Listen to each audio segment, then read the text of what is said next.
আসসালামু আলাইকুম, কি অবস্থা সবার? আশা করি ভালো আছেন।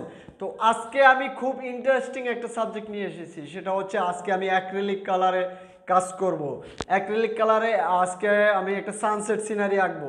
সো সেজন্য আমি নিয়েছি আজকে ক্যানভাস নিয়েছি, আর ক্যানভাসের উপরে আপনাদের করে দেখাবো। এই জন্য ইন্টারেস্টিং খুব সুন্দর সুন্দর তুলি। সো আমার সাথে থাকুন, আজকে সম্পূর্ণ ভিডিওটা দেখবেন, একটু ভিডিও টানবেন না, তাহলে কিন্তু ইন্টারেস্টিং মোমেন্টটা চলে যাবে এবং আশা করি অনেক অনেক এনজয়মেন্ট হবে আপনাদের সাথে। সো চলুন, আর বেশি কথা বাড়াবো না, লেটস স্টার্ট।